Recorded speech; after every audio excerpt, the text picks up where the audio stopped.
RTK, Hefaistos, Lumin, Brickery. This is the Fire 2 Open, Group D. Hello and welcome back to the Fire 2 Open. We are very excited to bring to you game number 2. Game number 1, really interesting matchup. We see that Cultists kind of had the win from the start, and it didn't. I mean, it mattered how well they played, but I think it was the easiest to pilot of the factions. It had the least resistance to anything, so it just kind of took the walk over there. For Cultists, it was like nothing could really go wrong. They were a safe pick. You were probably getting at least second place that game, no matter what you bid. Like, you could bid down to 0, you're probably getting at least second. Absolutely, and it's not like it's not like people didn't have the ability to bid on them. They were pretty much, they were bid on 8 times, 9 times before they were bid down to 0. So honestly, I'm pretty sure they should have gone for 0 from the start, but that's a bold move that can lose you a tournament. So yep, they could also win you a tournament. As much as production would have loved to shorten that that intro down, not sure. It wasn't even that long of an auction. Surprisingly enough. Yeah, it really wasn't that long. So we see that game 2 is already being hosted. So I'm going to go ahead and put us into that table. I'm going to put myself on that table. And then we'll see where the other players go.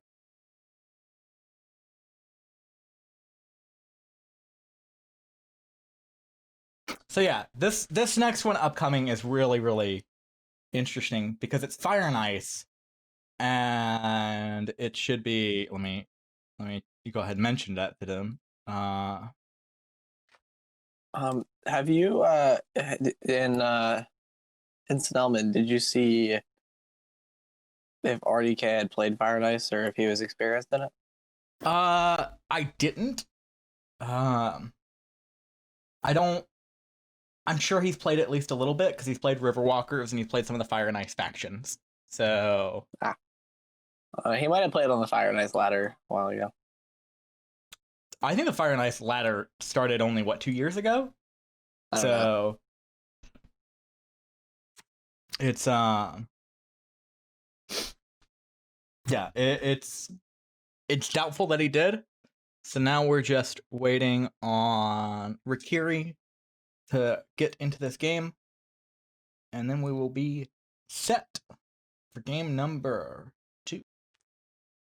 And he is in, and we can go ahead and start the game. Very excited about this one. I'm very excited to see how these players adapt to Fire and Ice, because Fire and Ice, as we've kind of talked about before, is one of those that's really, really difficult to adapt to, and it's very different valuations for each of the factions. So yeah, I mean the factions that are now like best are I think Cultists, Witches, Mermaids, Darkling's obviously always good. What else? I don't know. Those are the ones that speak to me that come to mind. Yeah, I agree. They're very good. Aren't Fakirs also pretty good on that map as well? They're better than base. They're better than base, and I do love a better than base faction. Better than base Fakirs. I think they're like second tier faction. Like, you know, Mermaids. In my opinion, it's like Mermaids, Cultists, Witches are like the top 3, and then, you know, Fakirs are a step down from there. It's like, I think in the second tier, it's more Fakirs, Giants, Chaos, Darklings, and then the lower tier, it's like Dwarves and Alchemists are in the lower tier, just because blue is always in the game and that really kills Alchemists. But all right, well, it looks like we are going ahead and starting the game. So let's go ahead and see you in the bids.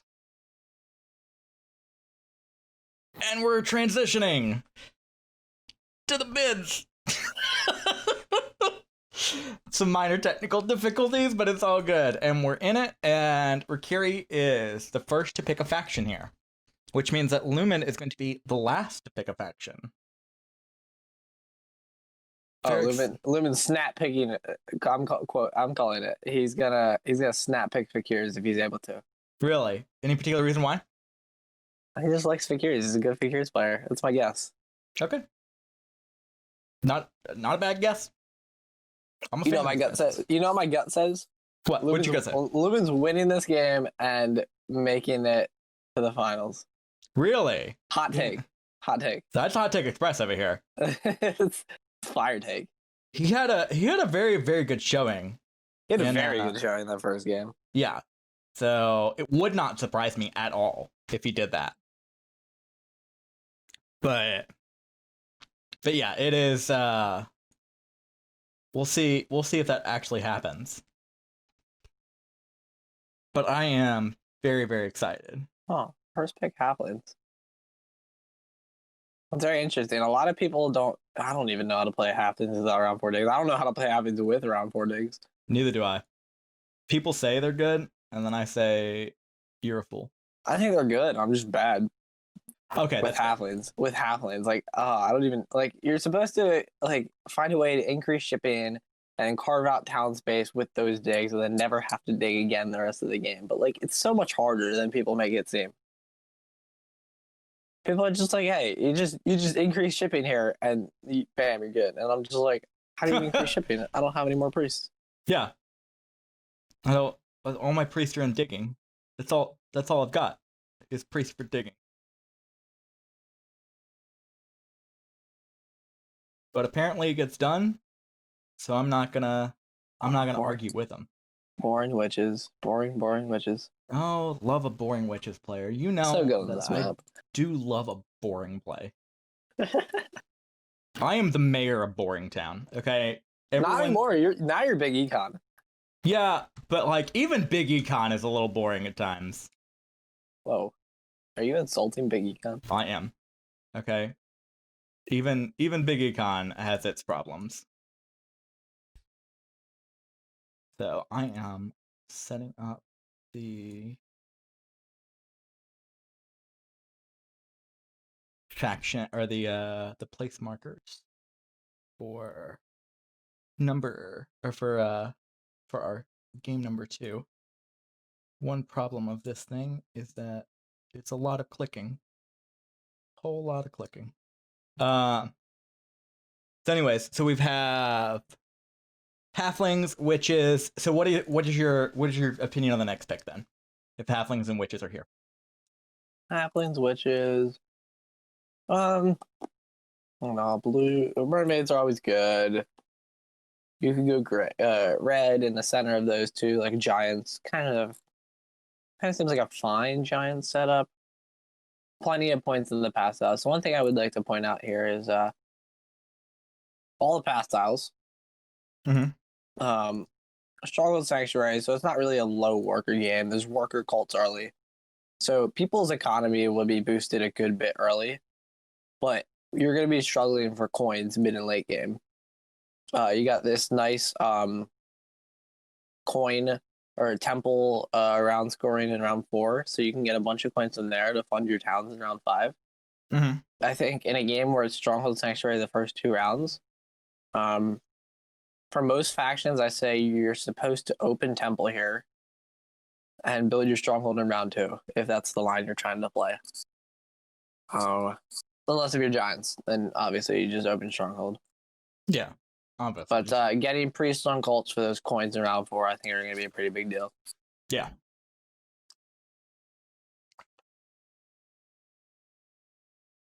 Yeah, round 4 is going to be a very, very... You're right, it's going to be a very coin-starved game. If you can build your trading post early, though, and I think witches can. I think if witches go a big econ route of building a stronghold, then putting a bunch of dwellings down, and then after that, and then upgrading those in round 2 to trading post. I think they're off. Round 1, you go stronghold into trading houses, into dwellings, into temple, water 1, and temple air 1, or probably just water 1. Probably just water 1 at that point. If you can. In my opinion, I think this is a very good Earth 1 game. When I look at the scoring, back-to-back stronghold sanctuary rounds early game. Town and trading house. So town round says you want to build your trading houses for towns, and then trading house round says I want to build trading house for trading houses. So you're probably going to build the majority of your trading houses in round 5, and then have very few left for round 6. So I think between back-to-back stronghold rounds, a temple round where you can really only score 4 points without murdering your economy, and the town trading house rounds 5 and 6. I mean, town rounds you can score a nice amount of points from, but this kind of just says to me that I want Earth 1 this game. So you're taking Earth 1 at every for the most part. Okay. It depends. Halflings are fine with Earth 2, dwarves are fine with Earth 2, but I think the other thing is denying someone else Earth 1. Which is kind of important. And the way I see it, I think dwarves might actually be opening Sanctuary, because I think, assuming there's a rush for Earth 1, halflings go Temple Earth 1, witches go Temple Earth 1, dwarves go Temple Earth 1. The 4th faction that is yet to be seen then takes Double Dig. And then, you, as dwarves, you're just like, well, now I can't get digs, so I may as well just go Sanctuary. So the dwarves might be going Earth 1 and Earth 2 here. That makes sense. Yeah.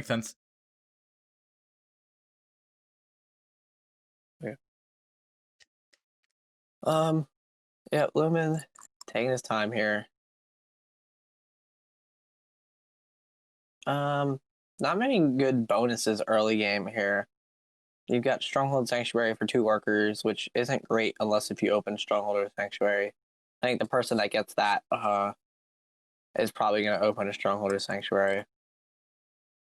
Priest is pretty important. I think 4th seat, depending on faction, 4th seat probably opens Priest. They can send out the fire for 2 workers, so it's basically just better than Stronghold Sanctuary bonus. You think they're doing Priest over something like doing Stronghold Sanctuary bonus? I think so. Because you get 2 workers, and what are those 2 workers gonna do? Okay, hear me out on this one, because I have an idea of what you would do, right? So you go Alchemist here, you do the Stronghold Sanctuary bonus tile, you're not starved for coins for the rest of the game, and you're going to be building workers for the rest of it. So there you go. And none of that matters because nomads are in the game. And we have a 4th seat nomads. So nomads are going to face a problem here. If everybody goes Earth 1, I don't see how nomads score points. Yep. There are 4 bonus tiles, all 4 scoring bonus tiles. So if nomads can hit those, they'll be fine. Nomads probably take the Stronghold Sanctuary bonus. Everybody rushes Earth 1, they go Stronghold. Dwarves get Priest. They send Priest to Fire? Mm-hmm. I don't actually know about that one. Yeah, I don't know about it either. Ideally, dwarves get Stronghold Sanctuary, or I guess ideally for dwarves, they get Stronghold Sanctuary. Nomads take Priest and send the Priest to Fire. Yeah, that's ideal. That's an ideal start for dwarf. I don't see any of these factions as extremely good. I think Rakiri had a nice kind of pocket pick where I don't think anyone sees what he's trying to do with them. So I think he's going to get them for close to free. I think halflings can be in a little bit of trouble with yellow in the game. depending where yellow starts. So let's say yellow starts D4 Yeah. and then take E1. So now halflings are kind of in a little bit of trouble. And assuming nomads start C5 and halflings start D8, where are halflings going from D8? I don't think I like halflings game here. But do you like halflings game for 30? I think I like Sorry. I think I like halflings game for 30, depending where the other factions are at. We see that nomads are the next up for bidding. I agree with that. I think witches are a clear favorite in this game, even with gray in the game. You start double center. Nobody is contesting the center blue, so you don't even have to dig that early in the game. Because sometimes, like if there's black in the game, if you start double center, you have to dig that blue first move. Now you don't.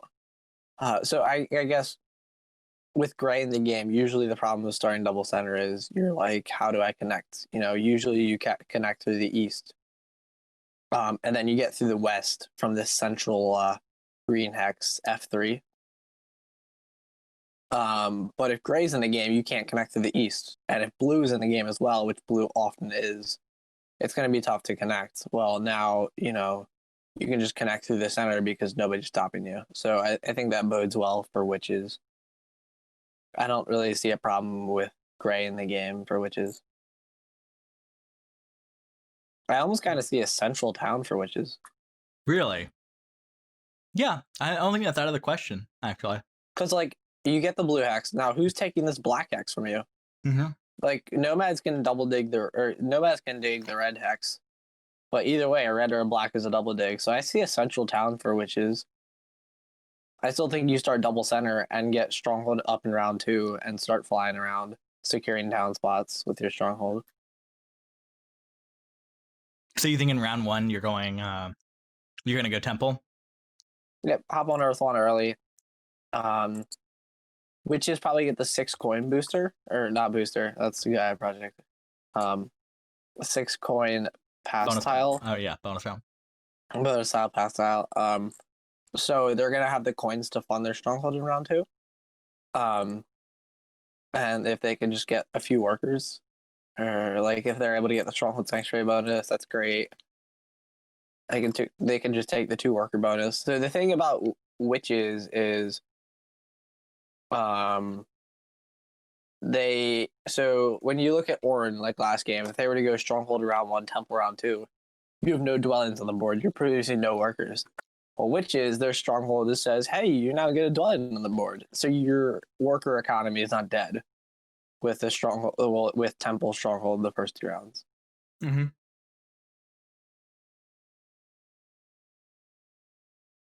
So we see nomads getting bid down quite a fair bit. Do you agree with this bidding down?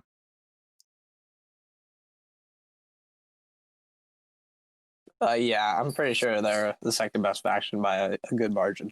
By a good margin? Even though you said that their problem is that they're not going to get any points? I think how many points they're able to get will depend on how well they play the pass styles.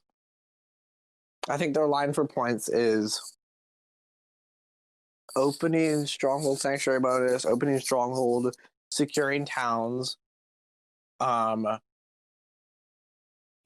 passing, making sure you have a good enough coin economy, or I guess maybe not economy, but making sure you don't just run out of coins. You need to hit round 3 hard, and you probably need 3 towns in round 5, and scoring bit by bit on the pass tiles all the way through there. But I think there's a line for them to do well, and I just have no faith in halflings or dwarves. Well, these players are bidding up a storm over here. They're quite frankly going faster than I can click. That sounds good to me. Oh yeah, this is great. Don't get me wrong, I'm very excited about this. But let's see. So let's digest this now that we've the storm has calmed down a little bit. Halflings are going down to 26. I guess, yeah, that makes sense. They're the third best faction in this particular setup. And then dwarves are going to be the 30 faction. I think the problem with dwarves is going to be the opposite of the problem that Orin had last game, which is their problem is going to be that they are going, by the time they're going to expand out, all their hexes are going to be taken probably. Yeah, and dwarves are just the worst faction on this map, like by far. Like I don't even know how they score points this game. They get priest bonus. Like, where does that priest go to get them economy or points? It doesn't really go anywhere. You can send it to Earth for 3 power, but you're not going to get 2 workers. You just get 1 worker for either cult. Because you start up on 2 steps on Earth. You have to hit round 3 hard. I don't even know if they can get 2 towns in round 5. They probably can. Yeah, they almost certainly can. But yeah, I just don't like their game. I also think connection is very flimsy. Like, I don't think they're going to connect this game at all. Yeah, their connection is very, very flimsy. We see that witches have gone down to 3 victory points. So let's find out if they go down to 0, and we have our second 0 faction of the group. My prediction is no. My prediction is they stay at 3.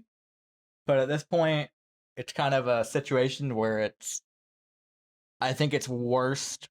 It's a worst case scenario for both players, where if you take them for lower than 3, then the leech they're going to get at the beginning isn't worth anything. So yeah, but it worked out for RDK last game.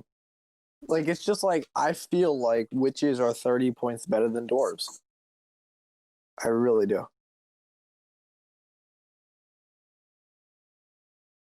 I think Hefaistos is trying to figure that out right now. See if he wants to bid them down further. Now, we did see that RDK's best faction was dwarves. Yeah. And now he is going to bid down halflings.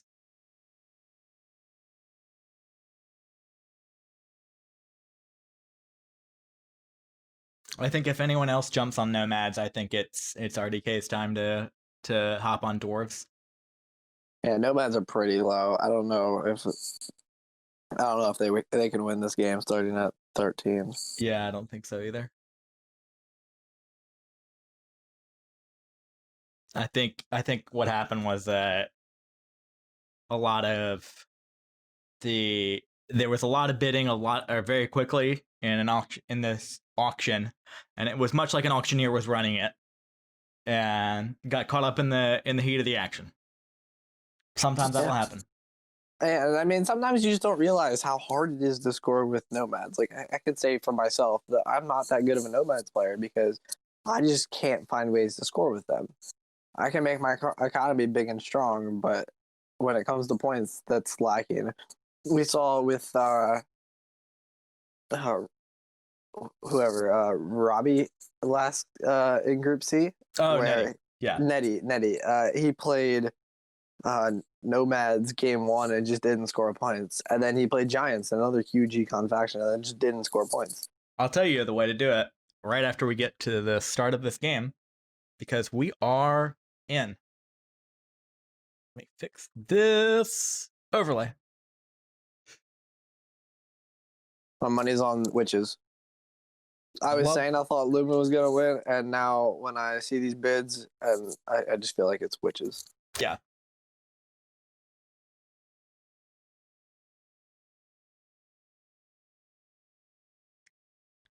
But yeah, the way to score with nomads is to be the most boring individual humanly possible. I know. I've learned that. Now I did like the last time I played it, I took Earth 1 and then I just secured all the wrong hexes. Which that's not a I don't know how to score points. That's a I don't know how to play I Terra don't know Mystica. how to I don't know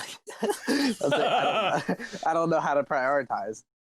Right. And so you secure the wrong hexes for towns and then end up with 1 town instead of 3 towns, and it's like, well, I played it wrong. I knew how to score points this game, and yet I didn't. Yep. So let's see. I think halflings should go. Witches should definitely start in the center. Yep. And then halflings, I think, should start below. Make that triangle between dwarves, witches, between dwarves and witches, south of them. Oh, interesting. Wow.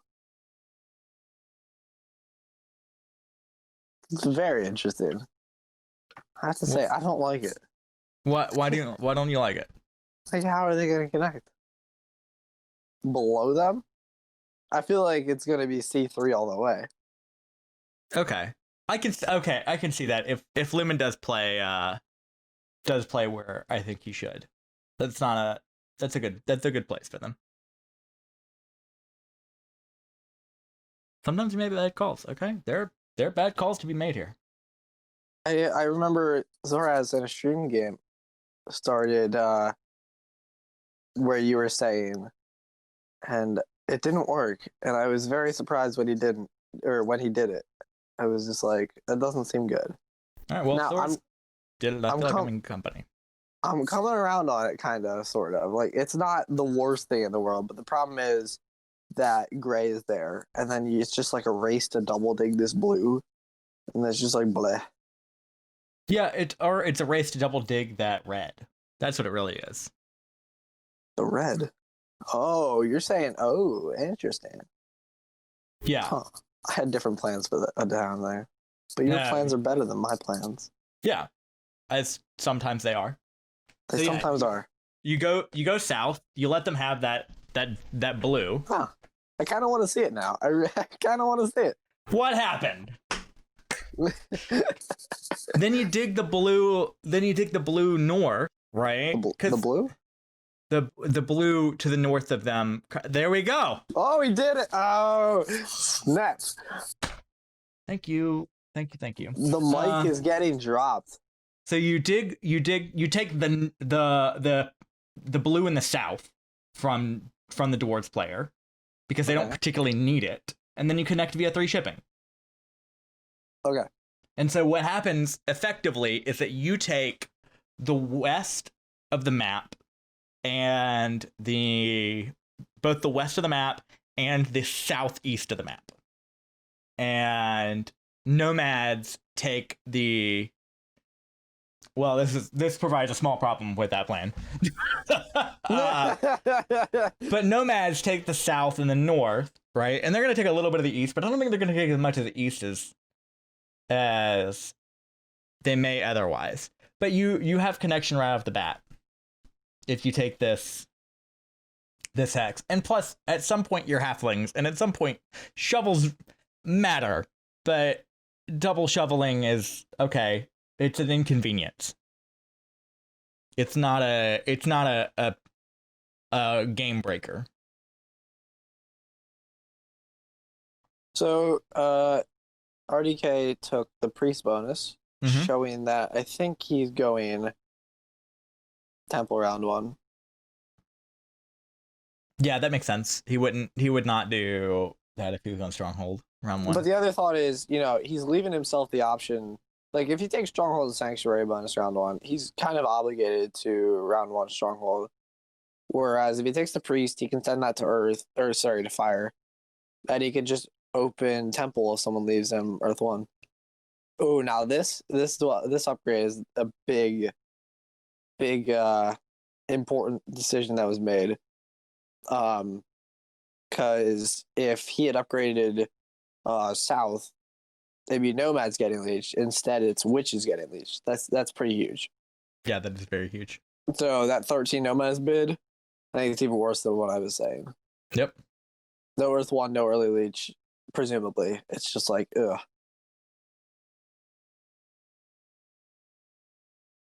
Yeah, that's a real heartbreaker right there.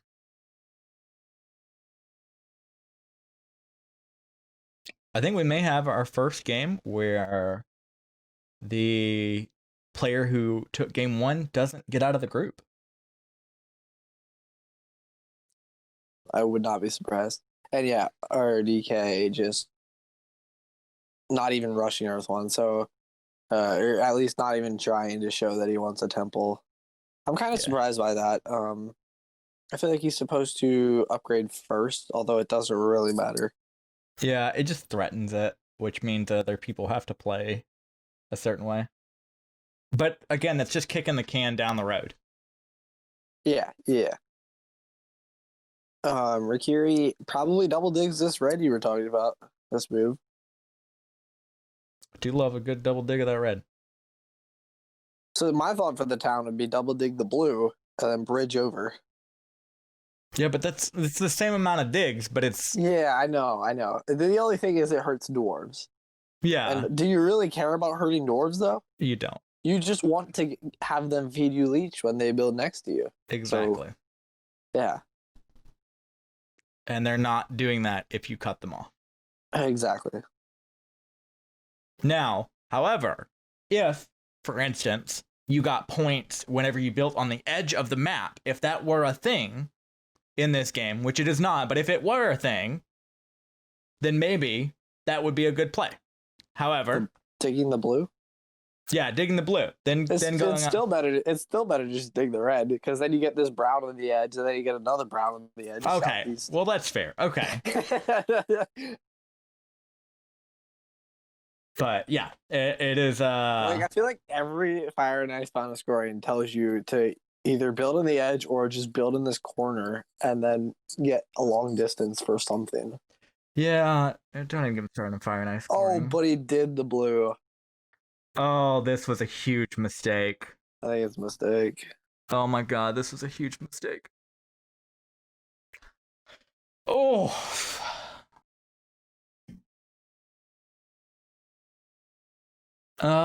Okay, so let's think about whether or not this is actually that huge of a mistake, right? It's not that huge, but it's a mistake.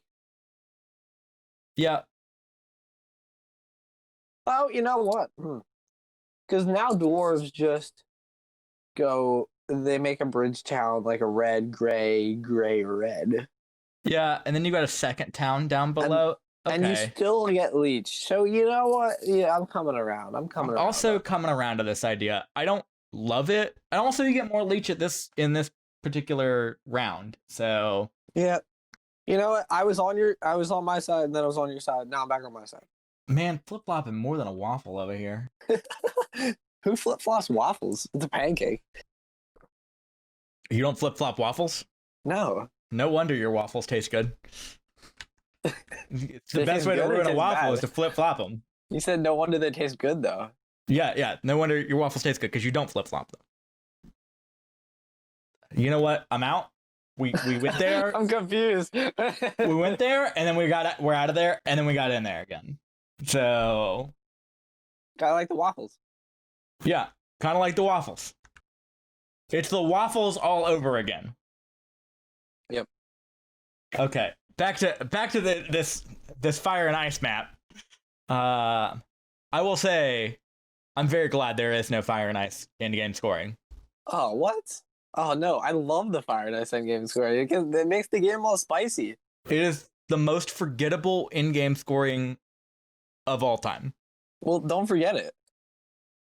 That end-game scoring is actually very important. Okay, now all right. Now I'm gonna ask you a thing about base game, or about the physical game, right? Because this is something I haven't actually figured out, right? Where do you put that on the base game?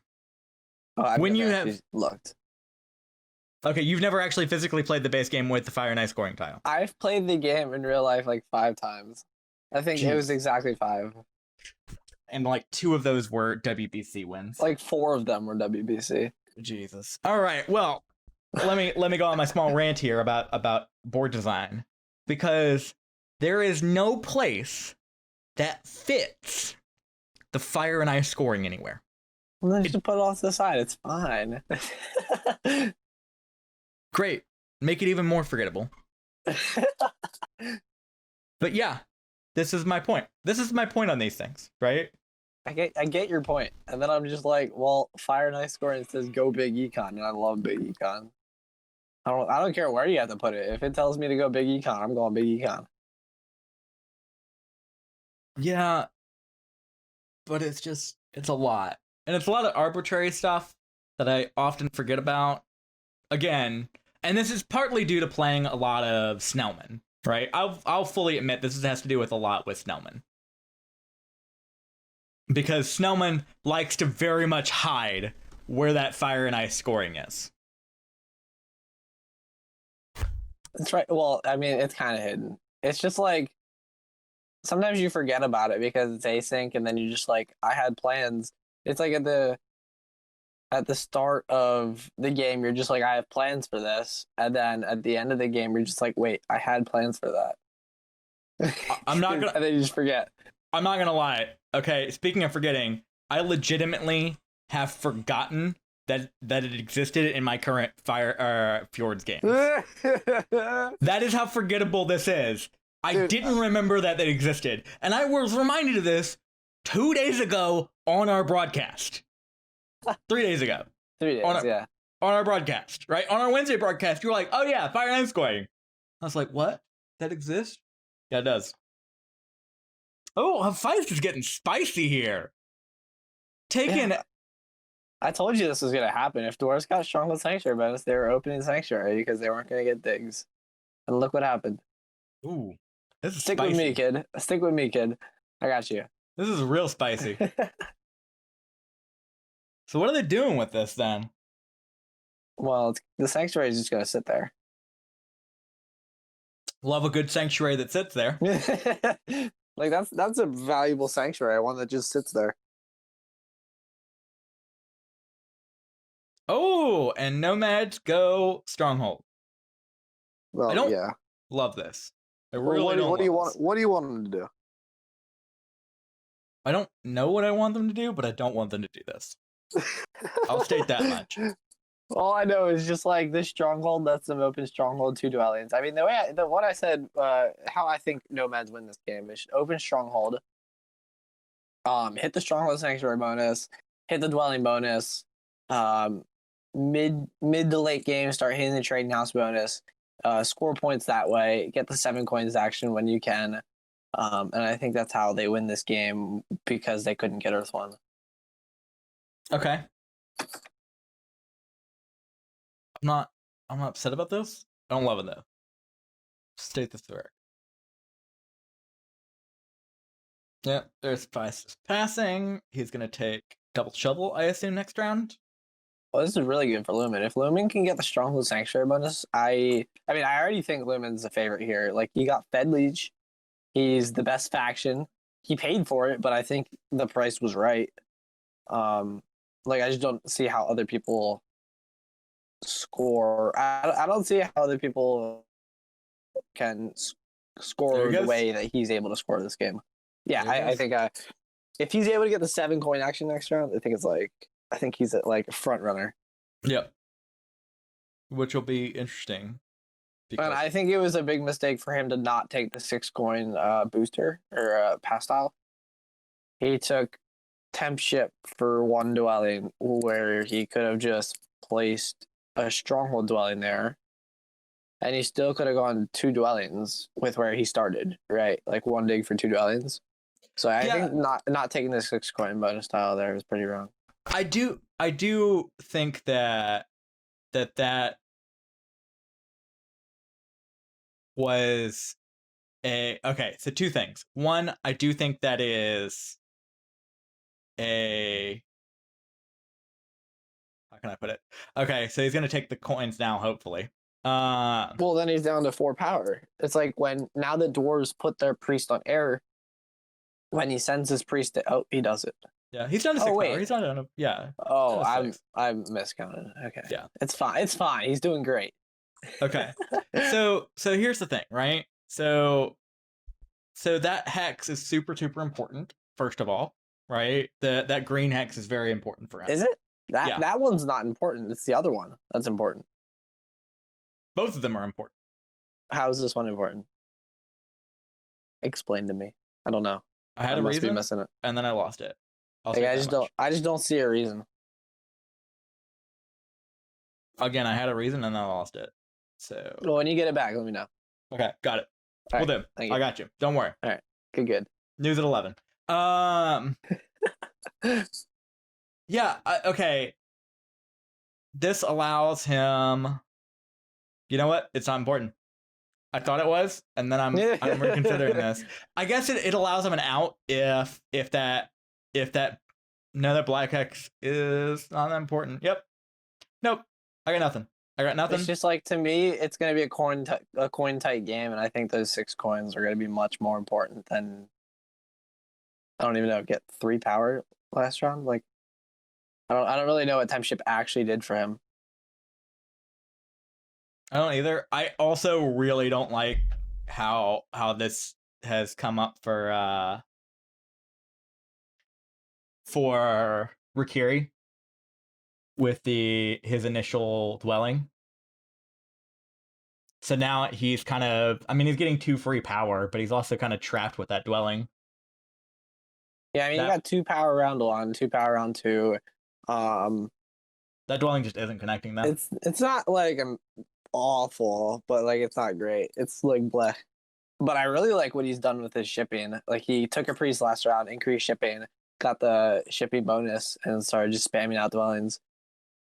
Which I mean, it's kind of a thing what he was supposed to do last round, but he's not getting these browns next round anyways. Yeah. I think the real problem here is that he is not getting those points next round. Yeah. I'm not sure what he's able to do about it. Neither am I. It's a weird one. I will say this game going much faster than last game. Oh, I love it. I when the last round ended, I said, "Wait, the round's over already? What happened?" You might have me the whole time today. I highly doubt it. Highly doubt it. I highly doubt it. I'm gonna be honest. Lumin's about to hit that I need to think a little button like 2 more times.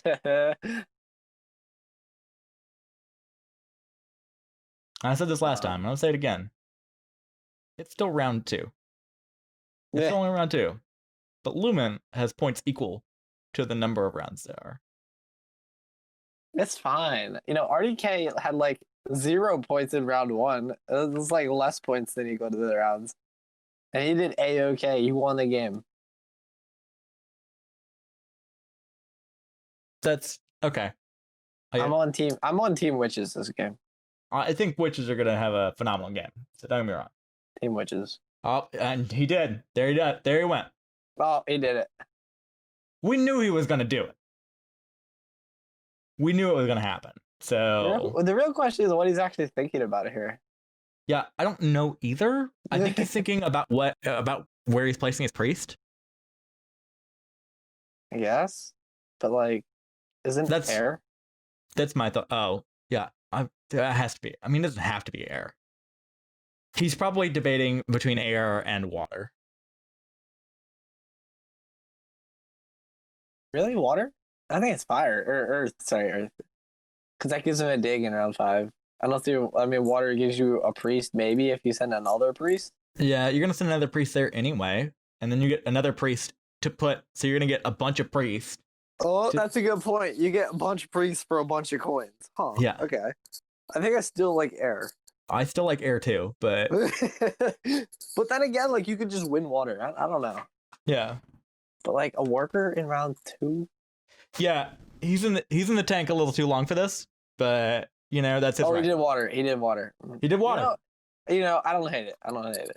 I don't hate it either. I don't love it, but I don't hate it.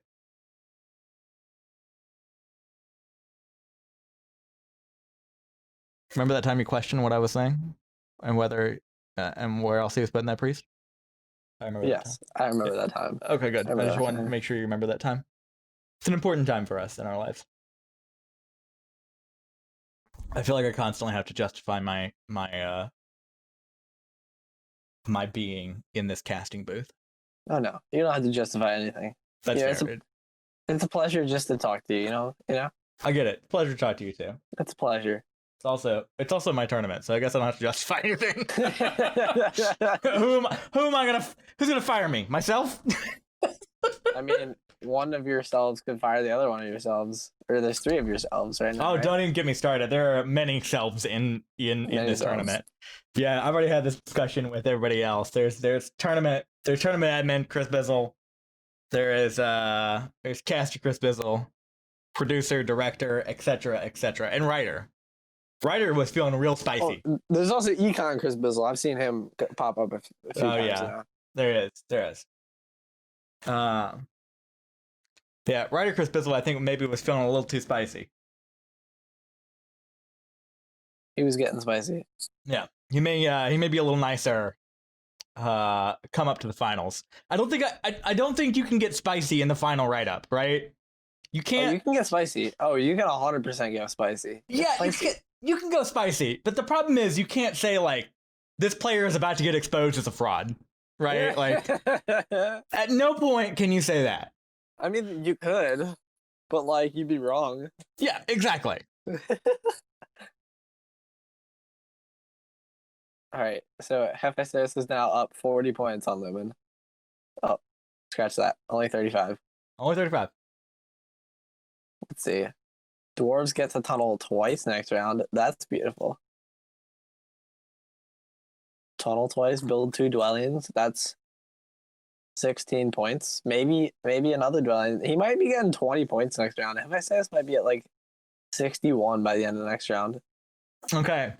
Now here's the interesting facts about this system that we're in right now. If Hefaistos, and I'm not saying he's going to, but if he does win this game, right?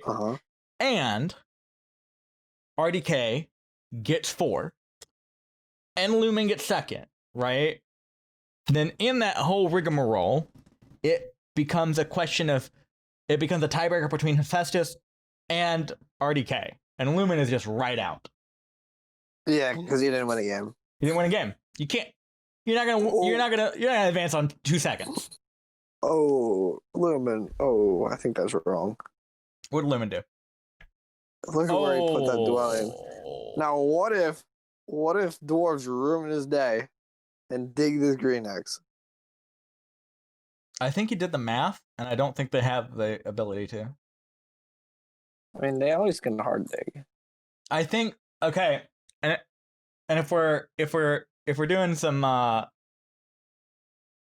if we're getting in the tank a little bit on this one, right? Then my thought process is he's saying, okay, I'm more worried about nomads tunneling or nomads sandstorming that dwelling spot than I am dwarves. Well, now think of this. Think about this. What if nomads, first move, dig this red hex? Center red. Yep. What does Lumin do? Lumin's fine with that. No, he's not. Nomads can then sandstorm this blue hex. So Lumin now has to dig this blue hex with his next move. And he doesn't want to dig that blue hex. I think this is almost a liability for him to be able to connect. So this is you remember that thought process when we were talking about, hey, what's the point of having that? What's the point of that particular hex, or the point of the bottom hex, right? Now we're seeing the point of that bottom hex. That bottom hex, if he gets in that tricky spot with RDK digging there, then he can dig that black hex, bridge, and make a town that way. Oh, I'm not talking about town purposes. I'm talking about connection purposes. If he doesn't dig this blue hex once, if RDK takes the red hex, Yeah. Lumin's then forced to take the blue hex to be able to connect. Oh. Like not necessarily for town purposes, but to connect. Connection. Oh, Yeah. that's so rough. I think this is almost a liability because I think RDK might double dig this move, the center red and the bottom, the southern red. The only problem with that is then no, Rikiri needs to upgrade advanced digging twice before he can do anything. Yeah. So he's probably doing that this round. Oh yeah, he's. Although I don't think he's doing it. I think if he increases digging, I'm pretty sure he's gonna. Then I think he increases digging twice this round, builds this black hex and a yellow hex in the south. Yeah.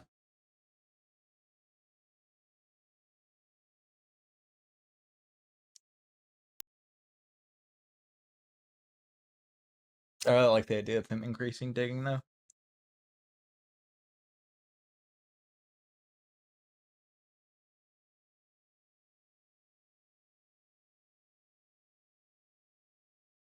Yeah, RDK is in the tank right now.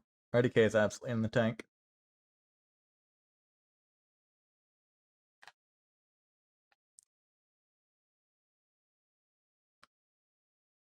He certainly has a lot of options with temp ship. Oh, he does it. So yeah, I mean, Lumin does it with a Nomad Stronghold.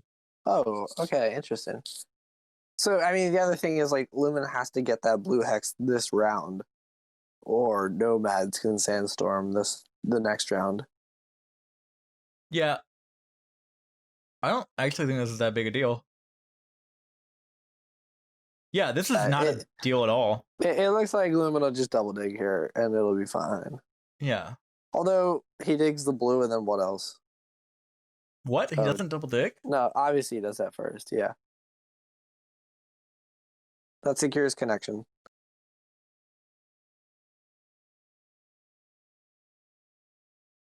I'm just worried about the black hex and this blue hex. I figured he was gonna do he was gonna double dig and then I guess worst case scenario he put the priest on there and then double digs.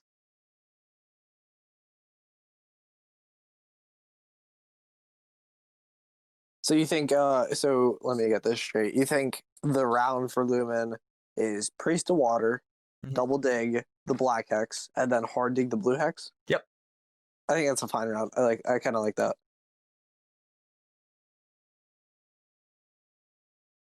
And that could cause problems for nomads.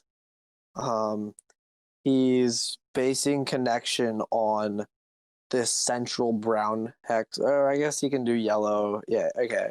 Nomads are fine with connection. I'll take it back. Nomads are fine with connection, but towns they're in weird spots on. He is temp ship, so he should be fine with towns. It just makes things awkward for him. That's the real problem. It just makes things really awkward for him.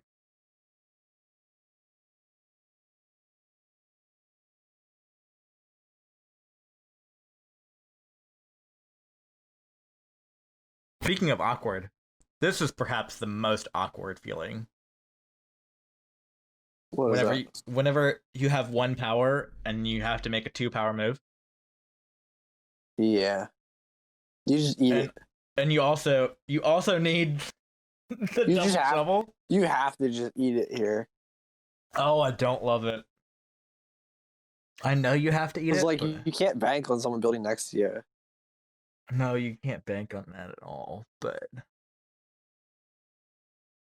I wonder if you do it anyway. I wonder if you just hard dig this blue this round. Oh, this move hard dig it. Yeah, this move hard dig it. You could play a real stall game. Hard dig it, not build, and then build, and then send priest to water if you haven't got any leech. Yeah, that's what I'm thinking. Oh, okay. He does an entirely different move than what we were thinking. I don't love this. He's just like, I don't care what you guys think. Yeah, this man. I'm building over here. This man really doesn't love us. I'll tell you this much. I mean, to be fair, as long as he gets his blue, it's fine, right? He can make a bridge town north. I think it's much less efficient, but Yeah, it's much less efficient. Oh, is it much less efficient?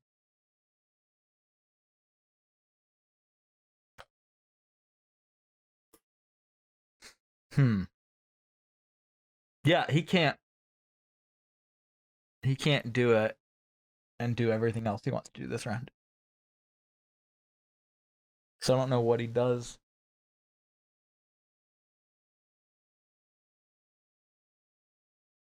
Yeah, I don't understand what that move was about. oh man. RDK is playing a good game though. I said he was gonna have a hard time scoring, but he has secured 3 towns. Oh, Lumin Lumin. does that. Speaking of moves I don't like. Yeah, this could definitely cause trouble for him if he just has his dwelling stranded. I don't know. Yeah, I think he kind of figured this out after the fact. I mean, maybe Nomads don't sandstorm that first move, and he's okay. Because I mean, it looks like Nomad's higher priority is get the coins action. It kind of looks like Nomad's pass next move for the dwelling scoring bonus and take 7 coins. Yeah, it's not the worst for them. It's just if that's the case, then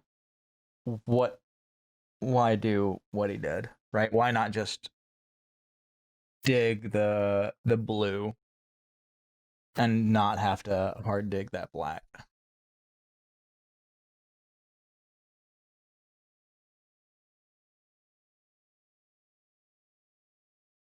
Oof. This is gonna be a hard game. Interesting dig there. Rikiri with the yellow.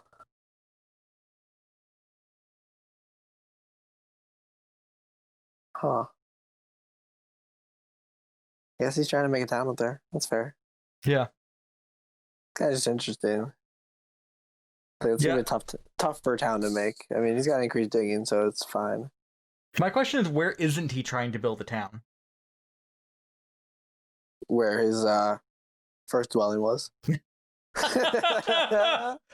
Which theoretically he should be trying to do that, but not really, actually. Because Nomads have dumb shit. They can just be like, nope, my yellow. Yep. I don't know. That's been a nice leech dwelling. Yeah, that's fair. It's just when it comes to connection, it's going to be a bear for him. Yeah, I'm not sure if he was playing for connection because, in a game with witches and dwarves just aren't going to connect. Right, and now if dwarves don't connect, you're basically guaranteed 6 points, even if you have 1 stranded dwelling. Yeah, so I think it's fine. Yeah, like you're playing against witches and nomads too, so you're not going to fight too hard on connection. Yeah, I think this is kind of where my Terra Mystica game kind of falls off a cliff. Is whenever it comes to playing factions that I'm not trying to connect with and score the most on connection. And that's just a problem in general for me, and that's a problem I accept and I'm working on. So yeah, I don't generally make those moves, and I don't generally think of those moves whenever they occur. But anyways, enough about my games. So let's see what's going on over here. So Nomads pass, taking the point dwelling tile. Seems like a fairly acceptable move. I assume they're going to take water. They have to take water 1 next round, or else I think they just lose if they don't get water 1. They have to get a scoring tile. Yeah, for sure. Although, I don't know, witches don't seem to have the economy to. So witches have to first move the blue X, right? Which means, so basically, the Nomad's tempo is really nice here. So digging this red hex put pressure on witches to have to dig 2 blue hex or 2 hexes, not blue hexes, just 2 hexes. Now he's able to take the 7 coins action and still have time to get the temple because Lumin's being forced to dig this blue hex. Mm-hmm. So the pressure that he has put on Lumin just by digging this red hex was really good. Yeah, I agree. Lumin passes. He is going to take Priest and 2 coins. Yeah, probably priest and 2 coins. Quote it. I can't see him doing Oh, anything else. I mean, he's gonna have 3 priests this next round to throw to cults. So he's just gonna be like, I get 10 coins. That's gonna be really nice for him. Agreed. Something that I don't see from halflings on the cults is priests. That is something that is not on those cults. Something that's not on the cults at all. Which is really too bad.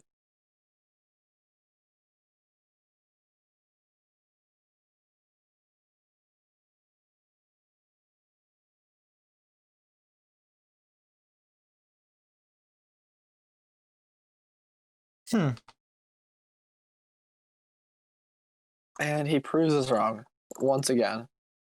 Well, turns out Halfling's about to get priest on the cults or coins. Actually, they probably need coins. Yep. So it looks like Lumin's just going to be... Lumin realizing that he's not going to get Water 1 here is going to build trading houses and score points for them. Oh, no. Or not. Okay. That really surprises me. It really does. Oh, that's rough.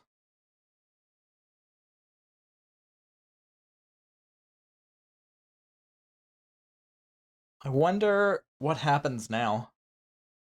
I think this might go back to the tournament format where you're like, you know, this man's my biggest competition.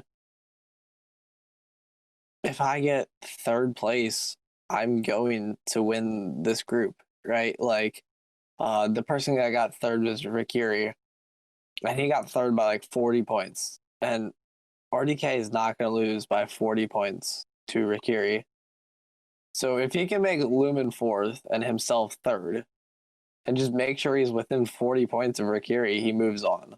Yeah. That's fair. That's a rough sitch for Lumin here. Which goes back to us saying that he was supposed to double dig black and hard dig the blue last round. Yep.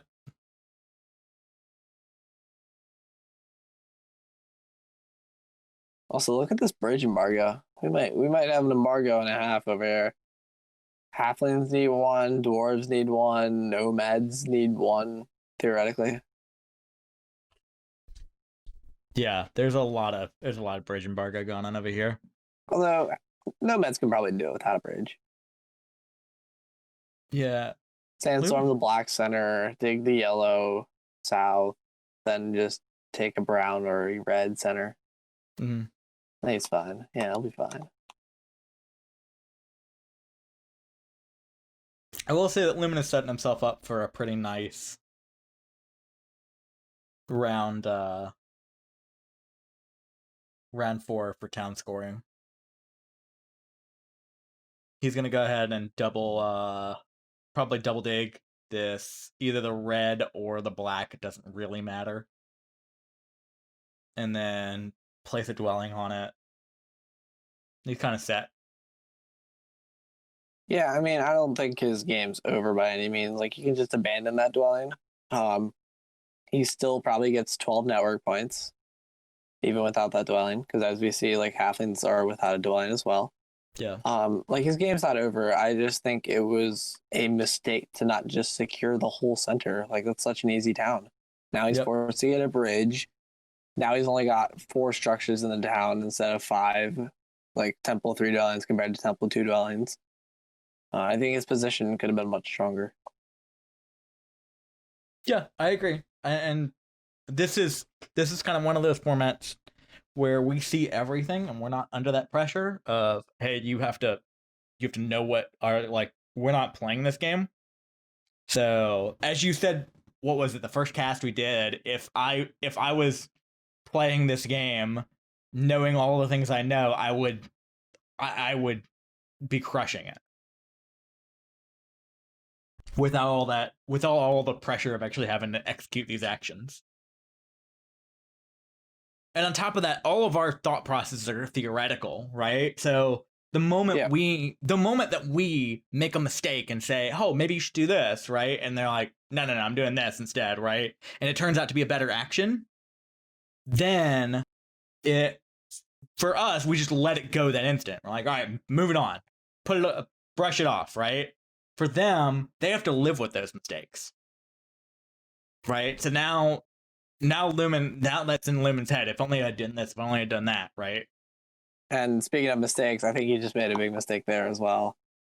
Sanctuary Water 1, I don't, his economy just, I don't think, can afford that. I do. You know what? I'll just slightly disagree with you there. I think his economy can handle that. Even though he could just get points for trading houses this round because of his pass style. Yeah, the problem is that where is he building those trading houses at? One center, and he's gonna have to upgrade one expensive in the west anyways. So you just do that this round. Yeah.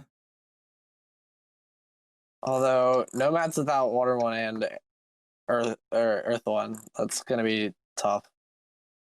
Yeah, I have a feeling that these two are gonna fight over this, and Rikiri's gonna advance because of it. I think Rikiri or Hefaistos may advance. Like, yeah. I honestly have no clue. Yeah, Hefaistos has to have the game of his life to advance. He's at 60 points already. I mean, I said earlier that, like, dwarves might not get 2 towns, and here we are, dwarves probably not getting 2 towns in round 5. Yeah. So, is it probably or probably not? Probably not. Yeah, okay. Yeah, they're getting 1 town round 5.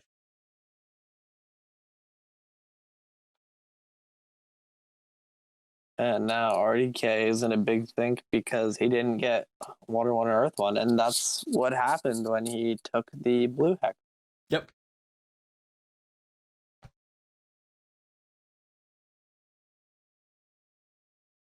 He had tempo on it, and that tempo went away. Yep. And I think we're now seeing one of those disadvantages of a format like this when it is a free-for-all. And you have 2 players who are fighting over first and second. And then third comes in and says, "Oh, thanks. It's nice of you. Glad you guys messed each other up so much that I get to advance." Well, and to be fair, Rikiri made a really smart opening move where he upgraded away from nomads. Mm-hmm. And he said it in chat, like, you know, you won the I think RDK said something about how, like, he really wanted Leech, or he was sad he wasn't invited to the party. And Rikiri said that that's what happens when you win game 1. Like, winning game 1 put a target on RDK's back this game. Yep. Yeah, which, I mean, obviously you're going to try and win game 1. Like, why wouldn't you? But yeah. But yeah, it hurts. I'm pretty sure he doesn't even have a game anymore without water 1. Yeah, oh no, he doesn't have a game at all. No water 1 and maybe 3 towns. I don't think he's getting a 4th town. I don't think he's getting 4 towns either. And on top of that, his towns aren't gonna come in the rounds they need to go. So I don't know. Can he get? I think he might be able to get 3 towns next round. Fire 2, baby. Well, you're a lot more hopeful than I am. I'll tell you that much. Oh, I'm so hopeful. I think you can do it. Like, he just needs a sanctuary, a trading house, a dwelling. And then, let's see. So, 2 trading houses, a sanctuary, and 3 dwellings. That's all it takes between this round and next round. I say it, and it sounds like a lot, but I don't think it is. And there's the Fire 2, probably. Air 1. Oh, I hope he doesn't take Air 1. I think Air 1's better. For the people. I mean, if he takes... I mean, this group is just defying first Fire 2. Yep. So the last one.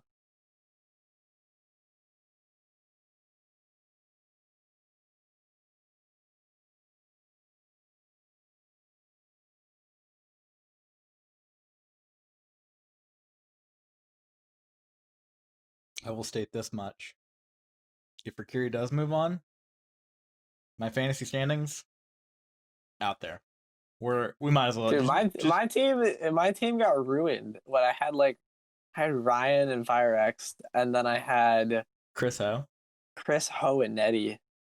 Yeah. And I doubled up in 2 groups. It was just like, Ryan and FireX could easily advance, and then Nettie or Chris could easily advance, and then just like none of them advanced. See, okay, you took the standing of, oh, he does take 1 air. Okay.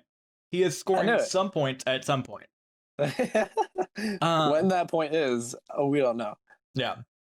So with the problem, here's the problem with your strategy when it came to drafting, right? It was you took great players in poor situations.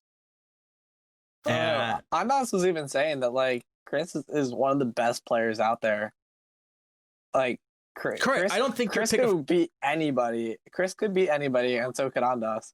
I don't think your Chris pick was wrong. I do not think your Chris pick was wrong at all, right?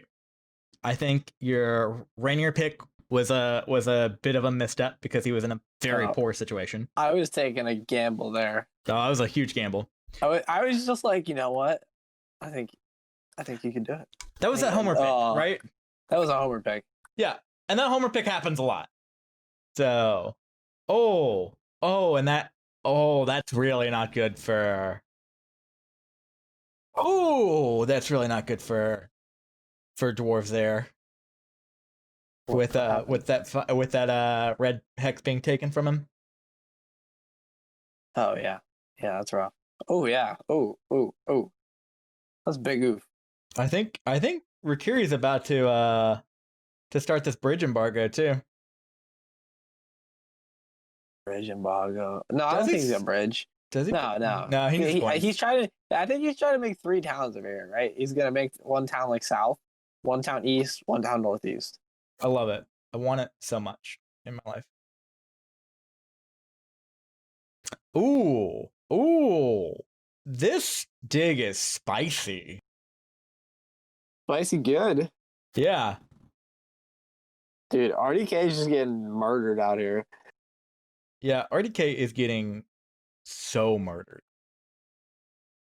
And I think part of it is the target on his back, but also I think most of it's just he overbid nomads, and I didn't think nomads were the correct choice here at all. I thought when they went for 13, I was just like, that seems a bit low. Like I didn't see how they scored enough points to make up that gap. I'm not sure they were worth it at 30. Oh, they're much better than dwarves and halflings. Okay, hear me out on this one, right? Hear me out. I'm hearing you. Okay. So, they're not getting Earth 1, which they need. Yeah. I mean, I explained the line that you would win without Earth 1. Tougher line, but doable. Very much tougher line, right? So, they're not getting Earth 1. Getting towns in this particular, without bridges and without extra steps, is very, very difficult in this map in particular. So where do they get it? And they have to invest in Water 1 very, very early. So the big part in this game was they just weren't the leech party was away from them. And that in my opinion that said like you're gonna have a really tough game. If the leech party was in the south, I think Lumin would be in a really bad spot. And I still think Lumin's not in a great spot. Yeah, do you remember when we said that Lumin was winning this game? Like, I remember that. Like, what? Literally 2 minutes ago. Yeah, like literally 2 minutes ago. I remember this. We're the pancakes of the Terra Mystica casting world. And they're the waffles. Who are the waffles? We're the only casters of this. The players. The okay, players they're the waffles. They keep flip-flopping. No. Pancakes flip-flop. We've been over this. You told me. Oh, no. You said that waffles flip-flop.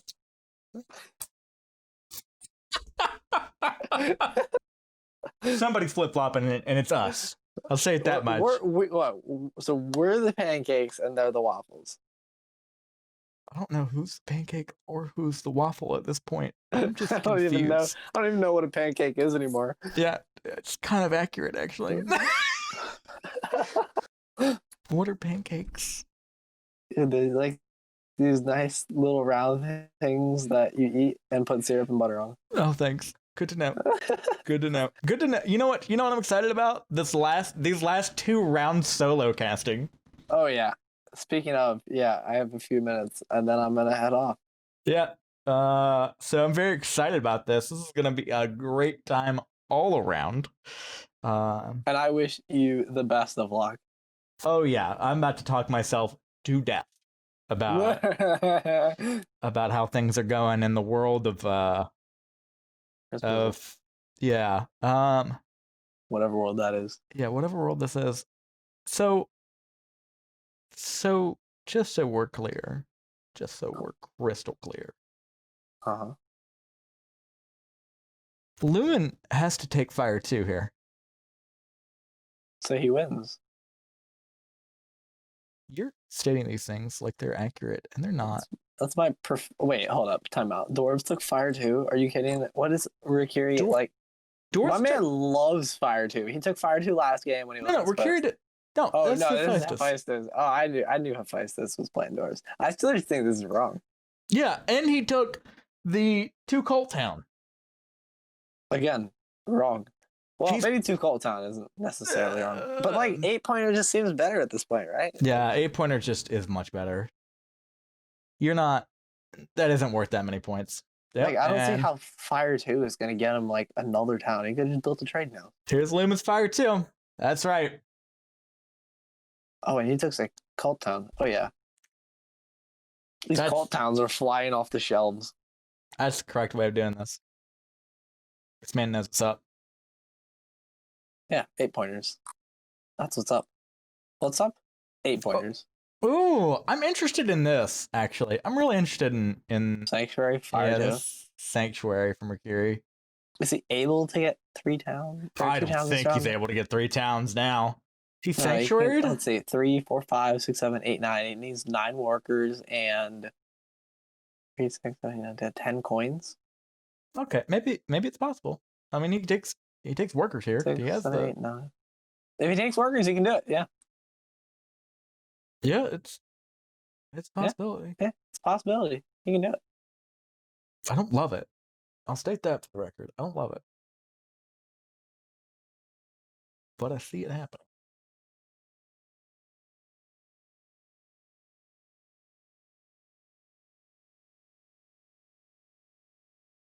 Honestly, 3-town dreams seem like a real stretch for halflings here. They really do. It seems like the biggest stretch of them all.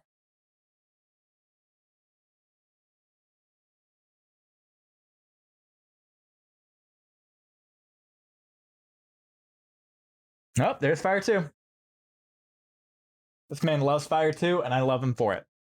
Yeah. I mean, better question: who doesn't love Fire 2? RDK, I'll tell you that much. RDK has been 4th in line in the bread line. What now? 4 times? 3 times in a row? 3 times. He was just late on Earth 1, just late on Water 1, just late on Fire 2. Yeah, he is. He's got to come early. He's got to wake up a little earlier. These next I don't know.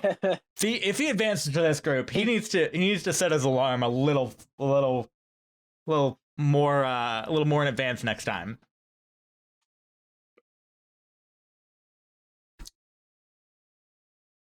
So I'm looking at 29 points. He was awake this morning playing a game. Like early morning. This is a metaphorical clock, and you're just yeah. Yeah. This is a metaphorical clock. Yeah. Because you got to get there early. Oh my god! I love how the last part of this cast that you're gonna do is not getting a beautiful joke that I made, just like missing it entirely. Also, what are dwarves doing for the rest of this game? I do not understand what they're doing. What were dwarves doing at the beginning points, of this? obviously. They're going to build another dwelling, and then they're going to pass with a trading house bonus, and they're going to build 4 trading houses, and that's it. Oh, that's pretty good. It seems like the way to play dwarves on this map is just like build your very few structures and be done. And just start at 30 points, build a few structures, and then hope to have the most amount of points. Yeah. That's really all you can do. It seems not terrible. It seems pretty terrible. Okay. Pretty bad. Okay. More. I'm done arguing with you. Okay, so we see this upgrading. Okay, now Lumin has to double dig. Double dig. He's got double dig. What else is he doing though? That's my question. Well, maybe connecting this dwelling he threw up in the north. Honestly, if I'm Lumin right now, I'm double digging. Oh, I don't think I can afford. Oh, I would be okay. Here's my line. Right, I'm using the double dig action. Am I even using the double dig action? Maybe I'm not even using the double dig. I am using double dig action apparently. I'm keeping that there. I'm not building on it. Right, and then I am gonna put a dwelling on the next round, and then I'm gonna pass if I can. And you're passing for trading house bonus? Yeah, for trading house bonus. And then you're just gonna spam out trading houses? Yeah, I think that's the winning move if he can get it. And then just not connect? Well, you gotta double dig that black or that red hex. Oh yeah, dwarves just like open the path to that. Actually, dwarves have left that door wide open. Hefaistos has that door is now ajar. But wasn't a door? I don't understand what you're trying to do. The door to passing early and taking the trading post. Because before they had dwarves had tempo because they were going to, or in our mind, they were going to tunnel into that bottom hex. However, now they're not. Yeah, but dwarves can still just pass next move. Yeah, I don't think they're passing though. I think they are. I think they're going to. If they pass next round, they're not getting coins. I'll tell you that much. But I might not be here to see it. Yep, I don't think you are. I should go. Yep. This has been a time. I'll tell you that. Good luck, Chris. Thank you. I will be talking for the next few hours. So hours. Next at least an hour.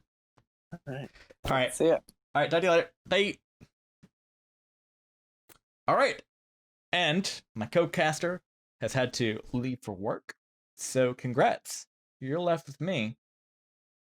Aren't you all very excited about this? I know I am. Excited to talk about this game. So let's see what we've got. So Lumin is going to build on this, but before he builds on it, he is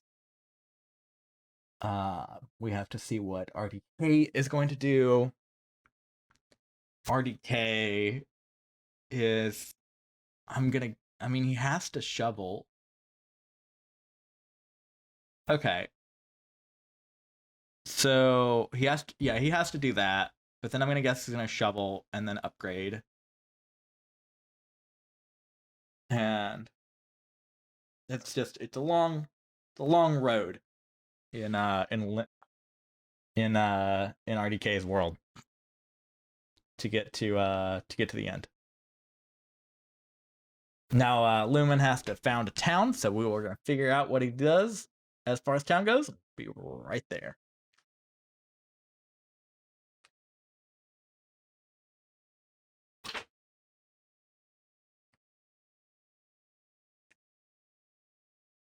All right, and he is going to take the coins town. Very interesting choice of town. Gets 15 points to that town. Overall, catching up with Hefaistos. Doing pretty okay at the end of things.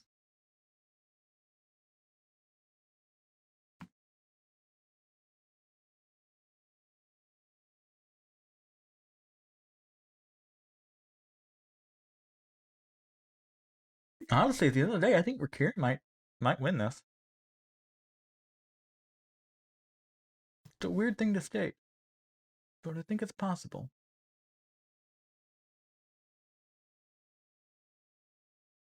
Oh, Hefaistos does pass first, saying that Lumin can pass ahead of him. Now Lumin's sole objective has to be to stall as much as humanly possible, which I'm not sure he can do enough of.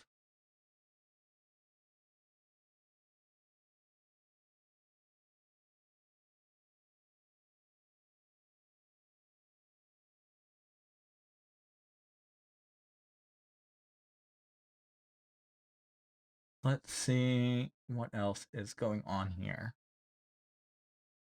I'm just going to go ahead and advance on shipping. I assume he's going to go ahead and build that other dwelling that he needs. The only problem with this is that he gives away his out. Oh, Rakiri gets 2 workers. I'm really a fan of that. Okay, he's going to at least get 2 towns this round, which is a very nice thing for him. And he's probably going to get another town next round, too. So overall, pretty good game for him. He's doing not great on the cult track, but he is doing pretty decently on connection. He has 4, 5, 6, 7, 8, 9 missing compared to. Okay, he's gonna get 3rd on connection. Let's be real about this. Let's be real about this and not play. He's gonna get 3rd on connection.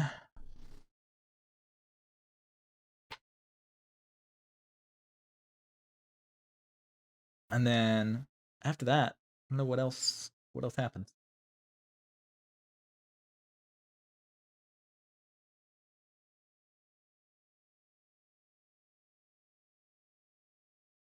So Rakiri is sorry, it's Lumin's turn.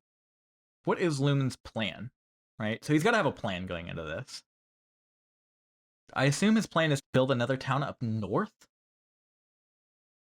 and see if that works out. That is a risky strategy indeed, though. I'm not even sure if it's possible to do that.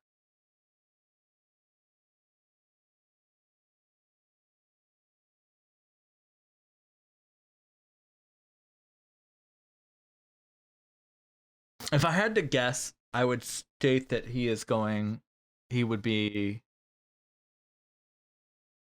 No, he theoretically should pass here. He's not going to get either of these bonus tiles, it seems. I think dwarves, I think halflings and nomads have that kind of wrapped up. They have enough actions to do. I guess he could dig 1 if needed, because he does have to dig at some point. So he's got a build that he needs to do, or he should do, right? He's got a build to do. He can do a dig. That's 2 actions. Okay, I can see it. I can see how he stalls out. How he stalls out RDK. That's the only person he can stall out, though. Yep, there it goes.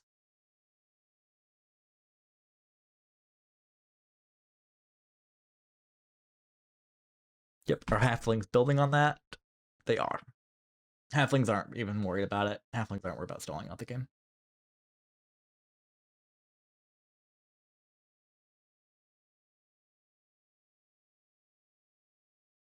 And now we kind of wait and see where things are going.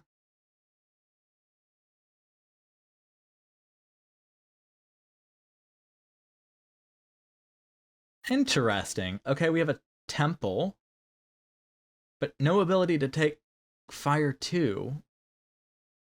So what is he taking with this temple? Did he think fire 2 was available?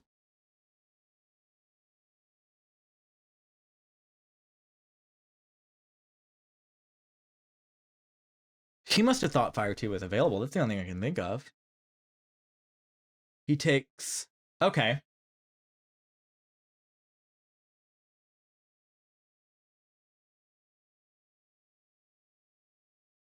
So then what does he do with this? So he has the ability to make another worker, but he can't make the I guess it's roughly the same amount of points, and it takes points away from Hefaistos, which, oddly enough, he does want Hefaistos to win this game. So taking away points from him is not exactly the best course of action. Lumin's gonna pass, go ahead and go to the priest tile. I don't necessarily agree with this. I think he could have stalled out for the pass tile, but I don't think it matters.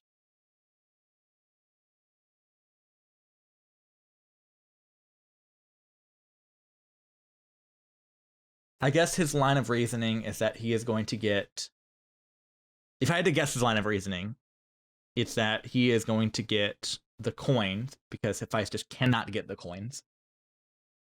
And he should be in a better position with that amount of resources. He should be able to build anything he wants to. He's getting 1 dig from this trading post, or this, he's getting 1 dig from that. Okay, Hefaistos is going to go ahead and double dig this blue, and then probably tunnel to the gray, and then build on the blue. It's not a bad thing. He's going to be able to get another town out of this.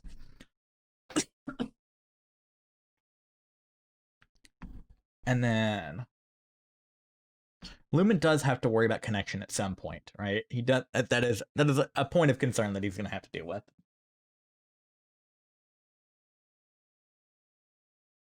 Yeah, RDK is going to pass here.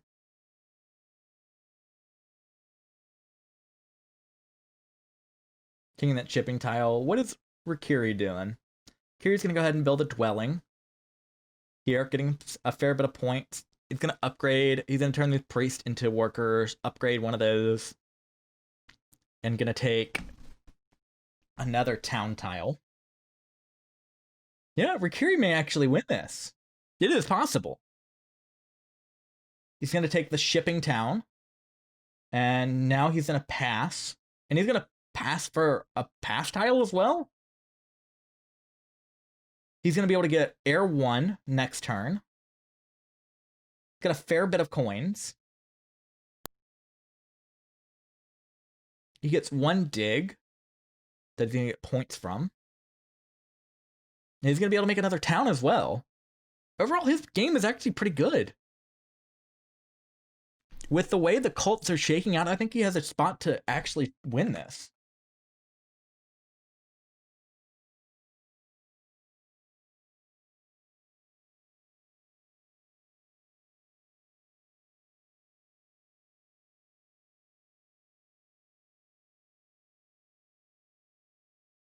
Yeah, as expected. Hefaistos is going to do that. I'm interested to see what's gonna happen here. I think he should just shovel this red, get that over with, make sure that's done and over.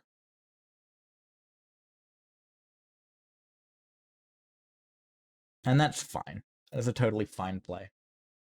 But he goes ahead and does that instead. All right.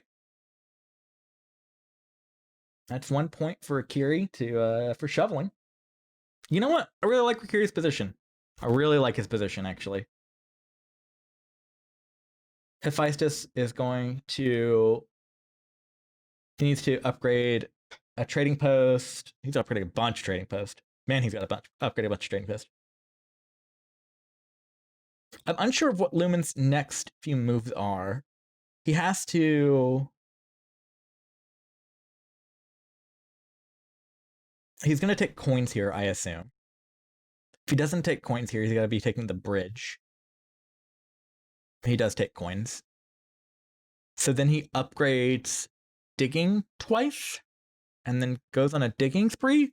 This is just a very confusing, all-encompassing game for him. I guess the thought process is that no one wants that bridge, so he can wait on that bridge and hopefully get enough power from people to get that bridge. So then he gets the bridge, and then he triple shovels that brown hex. If I'm him, that's what I'm thinking about. But of course, I'm not him, so here we go.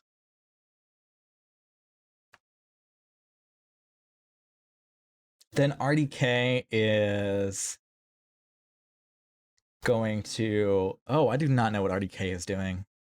RDK's entire game has been thrown off by me so far. I have no idea what's happening.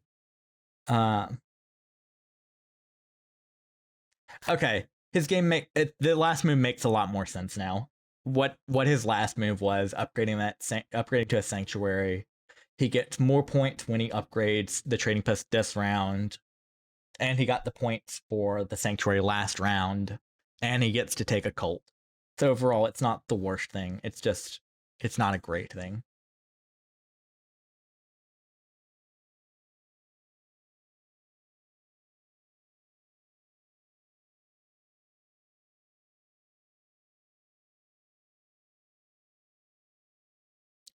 I think if Lumin's able to get this bridge, I think he may win this.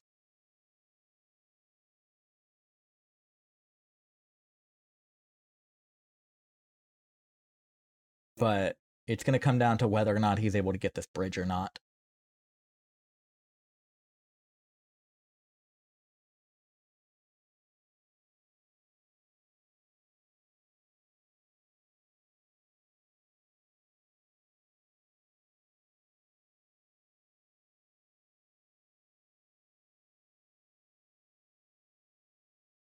So he's going to go ahead and upgrade. Oh, he takes that away from witches. Wow. He has now crushed most of the dreams of witches. All with one fell swoop. I mean, it's bad, but is it that bad? I'm not sure if it's that bad. He's going to cut him off in network, I guess.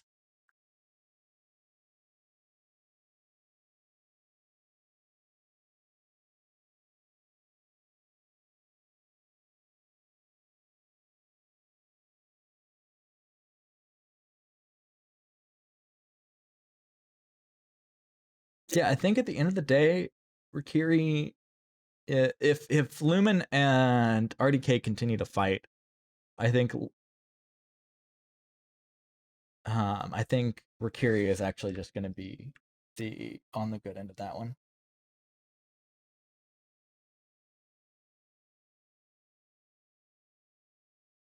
So Lumin could have taken the red hex as a part of his cult shovels. The only problem with that is that I think what his dream scenario was, if I'm gonna go ahead and just think about what's happening, is that he ends up increasing digging, and then bridging and building a town in that way. I'm not sure if that works, but I think that was the plan.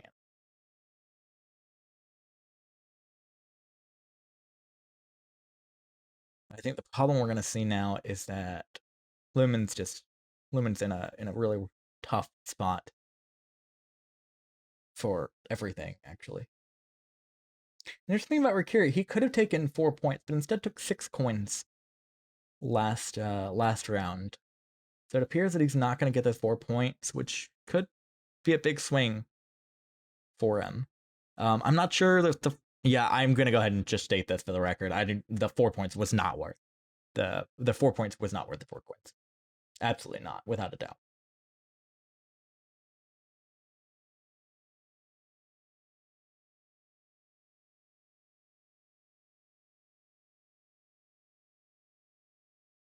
I'm interested to know if Lumin did the math over here and said that he's not getting some things anyway, so the bridge isn't worth it.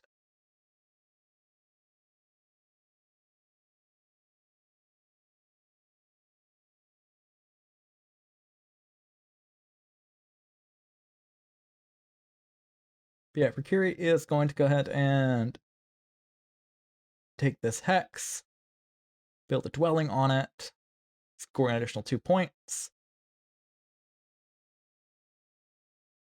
upgrade to a trading house. I assume take the 11-point town, if not the 9 points in a. No, he's going to take the 11-point town. There's no reason for him to do anything else but the 11-point town. Take the 11-point town. At worst, he takes the 9 points and a cult town.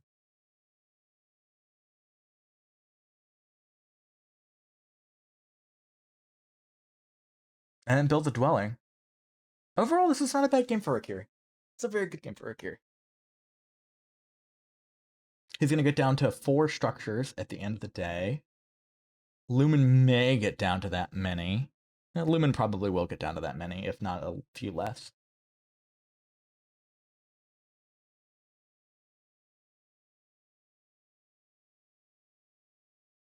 Yeah, he's got to upgrade twice and then build twice. He has that ability, yeah. He's going to get just below that. And then, so in-game scores will be,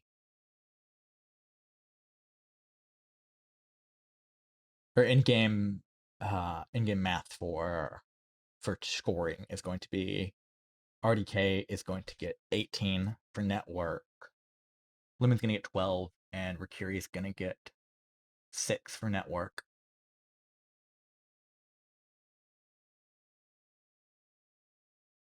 And RDK is about to take this 11-point town.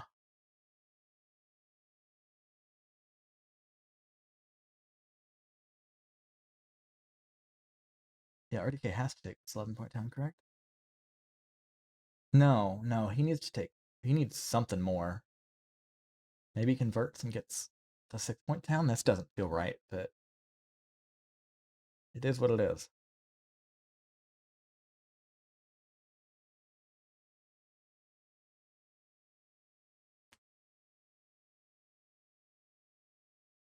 He takes the shipping town. Okay. I can get behind the shipping town. He needs 2 more shipping. Then he needs to build 1 more structure. So, yeah, that all checks out. That math all checks out. Yeah, he needed that. So that means Rikiri actually does get the 11-point town, which is huge for him.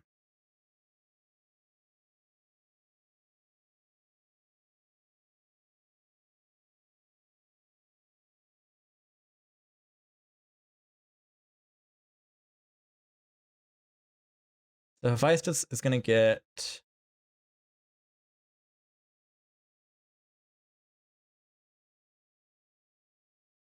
what appears to be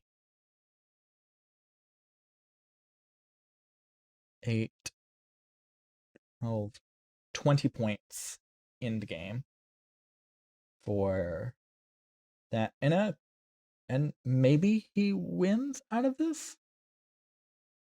Yeah, I'm thinking Hefaistos may actually win now. So you get 20 points out of this. He's going to be passing for a fair amount of points. He's going to get another town. I'm flip-flopping more than anything right now. But this is just kind of mental calculations as we go.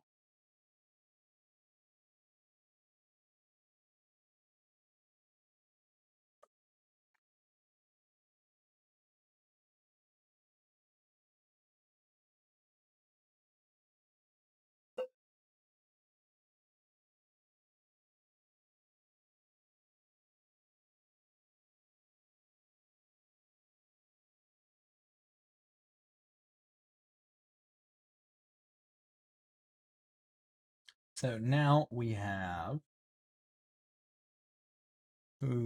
okay, so it looks like RDK is in the tank trying to think about what he's doing.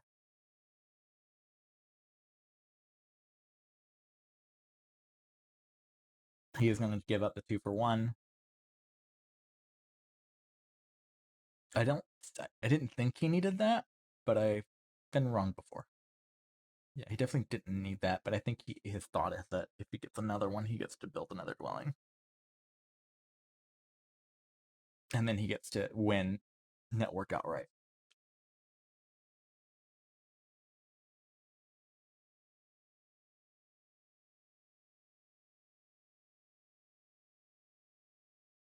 Advances on shipping.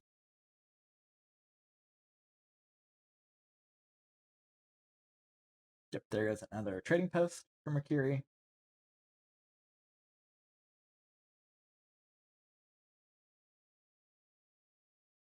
Takes the 11-point town. Very good. Very, very good move.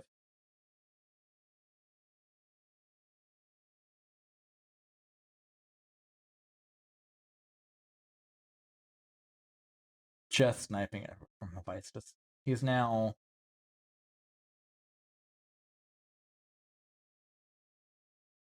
Wow, he's 30 points ahead of Hefaistos. I did not realize he was that far ahead of him. But still, he's really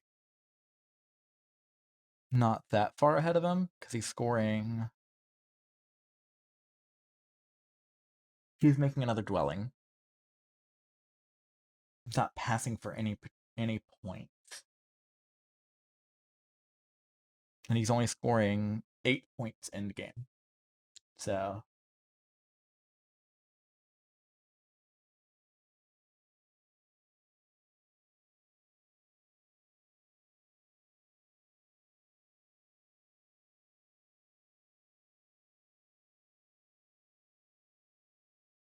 Overall, Hefaistos is doing that mental math, trying to figure out what he can do to win this.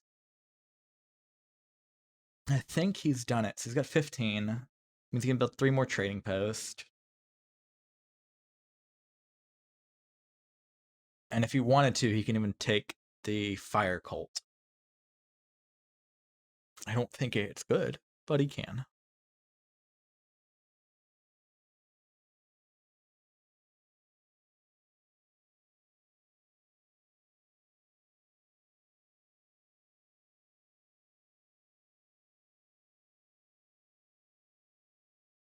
Yeah, he's gonna try and take back the fire cult. Or the, not the fire cult, the air cult. I think he is about to get moves back down on that one. As RDK takes a priest from the supply and places it on the air cult. Harsh dose of reality is about to hit Hefaistos.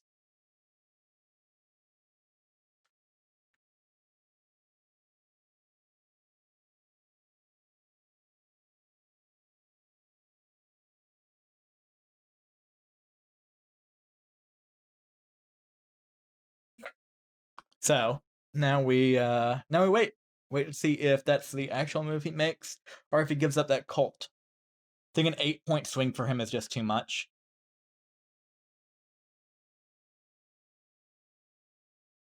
If he believes that Hefaistos is the winner of this game, then he needs to take that and secure that placement.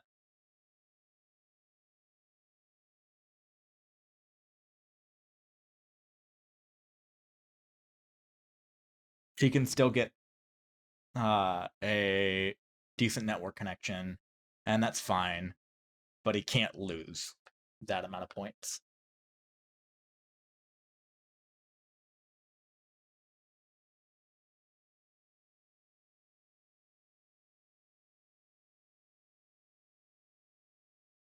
Honestly, is it even that bad if he does that? So he takes the priest power action, right? Goes down to 302. The 2 and bowl 3, right? Does the synth priest to air. Goes up to effectively 3 and 3. And so then he's 1 coin short he's 1 power short. Is he going to get that power?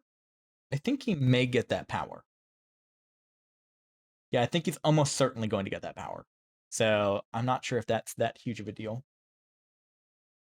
No, he gives it up. He says he's done with this. He says he's out. on this idea.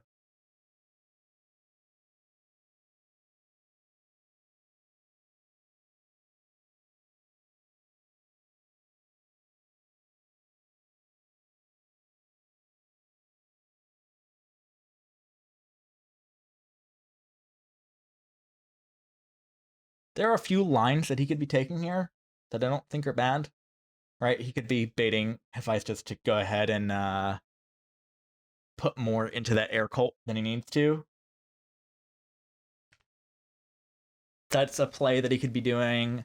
He could be giving up some points in the network to Rikiri to make sure that Hefaistos doesn't do this.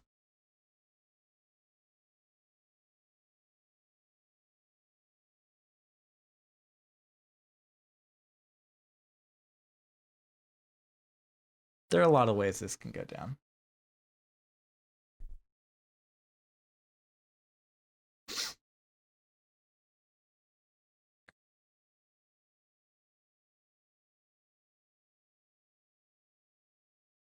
Okay, he chooses not to do anything, chooses to wait to see what... Chooses to wait to see what RDK does. He's gonna take that 9 points in a priest. I mean, worst case scenario, he tries to fight Lumin on Water Cult. I wonder if RDK is going to challenge him. He kind of has to now. If he's going to do it, he has to do it now.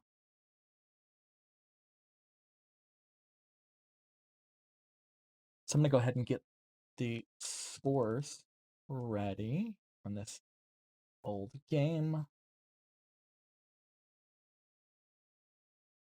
So 144.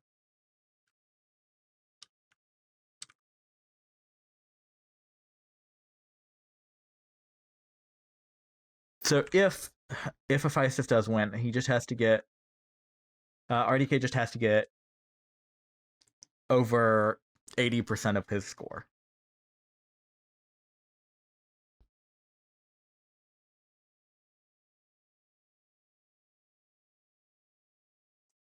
Mercury is going to go ahead and pass.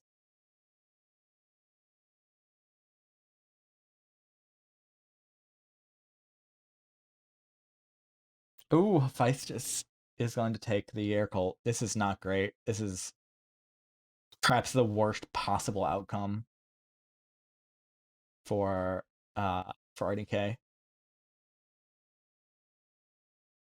I think Hefaistos is going to move on. I think he is going to be the winner of this game.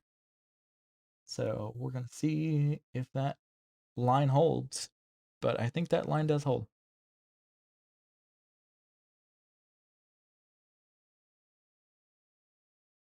If only there was the ability to build 2 bridges in a round, then Lumin would be in not a bad position.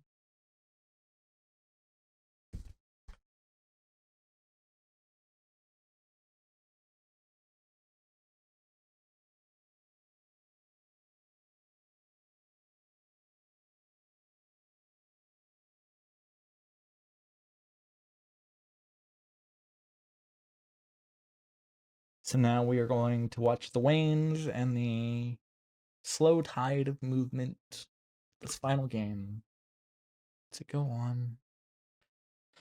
And it is almost certain that Hefaistos is going to advance after getting 4th.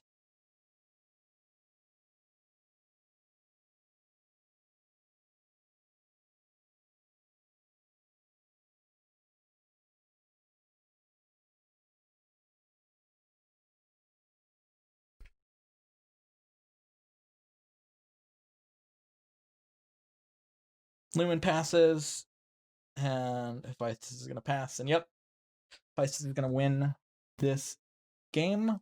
And let's go ahead and get our calculator out to figure out if he wins this group.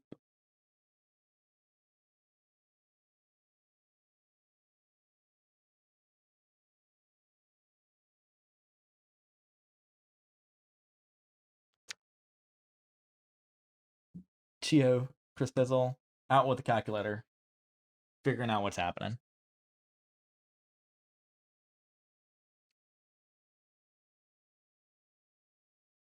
So it seems his score is going to be a 157. So it's going to be looks like it's going to be, 117. 15 divided by 157. Yep. It's Hefaistos who is going to advance from this group.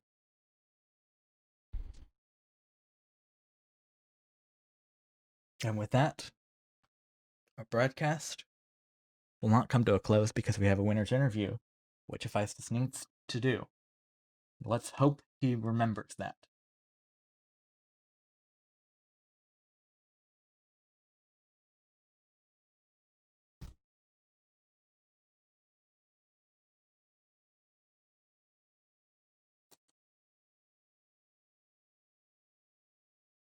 And congratulations to Hefaistos. He wins, he advances.